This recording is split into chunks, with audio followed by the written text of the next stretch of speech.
நண்பர்களை நீங்கள் பார்த்து கொண்டு இருப்பது உங்கள் கௌசிகா ரிவ்யூ. சரி வாங்க வீடியோக்குள்ள போய் என்ன நடக்க போகுது அப்படின்னு சொல்லிட்டு பார்த்தீங்களா, அடடே இது என்னடா புது வியூவாக இருக்குது, பின்னாடி அப்படியே சும்மா வேறு லெவலில் இருக்குது அப்படின்னு சொல்லிட்டு பார்க்குறீங்களா, எல்லாமே உங்களுக்காக தான் மட்டும்தான். சரி வாங்க வீடியோக்குள்ளே போய் என்ன நடக்க போகுது அப்படின்னு சொல்லிட்டு பார்த்தீங்கன்னா, கரெக்டாக நம்ம விஜய் இருக்கார்ல, அவர் இருந்துன்னு ஒரு பக்கம் இனி என் வாழ்க்கையில் வராதுன்னு சொல்லிட்டு நான் உனக்கு எத்தனை டைம் சொல்கிறது, தேவையில்லாமல் எதுக்கு என் வாழ்க்கையில் வந்து குறுக்கிட்டுனே இருக்கேன், ஏன் மக உன்னை பார்த்துட்டு அதுக்கப்புறம் மிகப்பெரிய ஒரு பிரச்சனை நடக்கும், அந்த பிரச்சனைக்காக தான் நீ ஆசைப்படுற, எப்படியாவது அந்த வீட்டுக்கு வந்துடணும் வெண்பா மூலியமா அப்படின்னு சொல்லிட்டு பாடாப்படுற, எங்கே இந்த சொத்து இந்த காசு எல்லாமே ஒன்று விட்டு போயிடுமா அப்படின்னு சொல்லிட்டு உனக்குள்ளே ஒரு பதட்டம், உனக்குள்ளே ஒரு தயக்கம் அப்படின்னு சொல்லிட்டு ரொம்பவே ஓவராக ஒரு பக்கம் ஓவர் கிரியேட் பண்ணியிருக்காங்க. இதை கேட்டதை என்னமே பேசுகிறீங்க, ஒரே வார்த்தை தான், நச்சுன்னு சொன்னாலும் சுருக்குன்னு சொன்னாலும் சூப்பராக சொல்லிட்டாங்க. அப்படி என்னடா சொன்னாங்க அப்படின்னு சொல்லிட்டு பார்த்தீங்கன்னா, உங்களோட சொத்து உங்களோட சுகம் இந்த எதுவும் எனக்கு தேவை, ஏன் வெண்பா குட்டியை என்கிட்ட கொடுத்துருங்க, அது போதும், வாழ்க்கை பூரா கண் கலங்காமல் என்னால் வச்சு பார்த்துக்க முடியும், உங்களால் அப்படி பார்த்துக்க முடியுமா அப்படின்னு சொல்லிட்டு 3,00,000 2 கேள்வி கேட்குறாங்க. இதை கேட்டதை என்ன பேசுறது ஏது பேசுறதுன்னு சொல்லிட்டு தெரியாமல் ஒரு பக்கம் சைலண்ட்டாக மௌனமே சிறந்ததுன்னு சொல்லிட்டு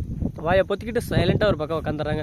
சரி அப்படியெல்லாம் ஒரு பக்கம் ரொட்டேன் போயினே இருந்தாலும் அதே சமயத்தில் மறுபக்கம் என்ன நடக்குதுன்னு சொல்லிட்டு பார்த்தீங்கன்னா, இந்த தடி மாடு பொறி தின்னு இருக்காங்க, என்னை விட்டு கருப்பான ஒரு உலகம் பாருங்க, தீனி கொண்டாட நான் எங்கே தின்னு போடுவேன்னு சொல்லிட்டு என்னை விட்டு போய் தின்னு இருக்காங்க. என்ன பண்ணுறது, கொஞ்சம் அட்ஜஸ்ட் பண்ணுங்க, கேட்டாதீங்க, ஆவி பண்ணுவோம். அப்புறம் சரி ஓகே, நம்ம கதைக்குள்ள வருவோம். கரெக்டாக நம்ம வெண்பா இருக்கிறாங்களா, அவங்ககிட்ட வந்து மறுபடியும் பேசுகிறாங்க, வெண்பா சொல்ல உங்களுக்கு நான் வேணுமா அப்பா வேணுமா நீங்கள் சொல்லுமா அப்படின்னு சொல்லிட்டு அவங்க வந்து ஒரே வார்த்தை தான் வெண்பா இருந்துன்னு அதுக்கு 2 பேருமே போனோம், பிடிச்சாலும் பிடி நச்சுன்னு உரும்பு பிடிங்க அந்த மாதிரி கரெக்டாக நம்ம வெண்பா சொல்லிட்டாங்க.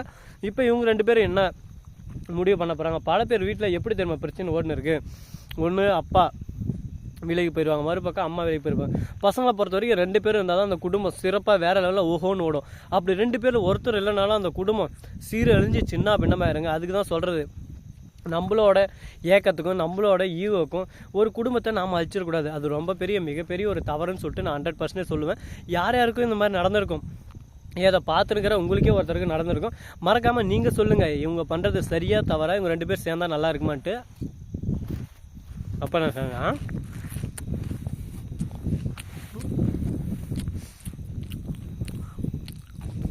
டிஃபின் பாக்ஸில் இது வச்சுக்கேன் பாரு பேசுவோம், சரி அது ஒரு பக்கம் போட்டோம் அப்படின்னு சொல்லிட்டு விட்டாலும் அதே சமயத்தில் கரெக்டாக நம்ம தலைவன் வேற லெவலில் செஞ்சு விட்டு போயிடுறாங்க விஜய். இதுக்கு மேலே வாழ்க்கையில் இந்த மாதிரி செய்யவே மாட்டாருங்க. என்னடா செஞ்சாரு அப்படின்னு சொல்லிட்டு பார்த்தேன், ஓங்கி ஒரே அடி, நீ பேசுறது எல்லாமே நல்லா இருக்குமா இல்லையே, ஆனால் வாழ்க்கைக்கு தகாது, நீயா போயிரு, தேவையில்லாமல் என்கிட்ட பேசி என் மைண்டை டைவெர்ட் பண்ணாத அப்படின்னு சொல்லிட்டு ஒரு பக்கம் அவரும் திரும்பி பார்த்துட்டு இப்படி அழுந்துனே போகிறாரு. என்னடா நடக்குதுங்க, என்ன நடக்குது, அவர் ஏன் அழுணும், அந்த அளவுக்கு அவர் காதல் வச்சுரா அப்படின்னு சொல்கிறான். 100% விஜய்க்கு மல்லியை பிடிச்சிருக்குங்க. என்னன்னு சொல்லிட்டு பார்த்தா ஊர் உலகத்துக்கோசரம் அவங்க அண்ணன் வந்து பேசிட்டாரு. இதுக்கு மேலே என் தங்கச்சி பின்னாடி சுத்தினேன், இதெல்லாம் பார்த்தா பழகினேன், நான் செத்துருவேன், அதுக்கப்புறம் என் தங்கச்சியும் இருக்க மாட்டேன், அதை ஃபஸ்ட்டு நல்லா புரிஞ்சுக்கும். என்னோடய வாழ்க்கை என் தங்கச்சி, உன்னை பொறுத்த வரைக்கும் இது ஒரு உன் குழந்தைக்கு பார்க்குறேன் நீ அம்மா, ஆனால் என் தங்கச்சிக்குன்னு ஒரு வாழ்க்கை இருக்குது தெரியுமா, 2வது தரமாக வந்து சீரழிஞ்சு போகணுமா, அது உனக்கு ஆசையாடா, சொல்கிறா.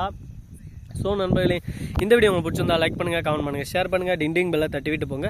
அப்போ தான் நான் போகிற அடுத்தடுத்த வீடியோ உங்களுக்கு உடனுக்குடன் வரும். மிக்க நன்றி, தேங்க்ஸ் ஃபார் வாட்சிங், டாடா, see you, நன்றி, வணக்கம், வந்தனம், வருக தருக.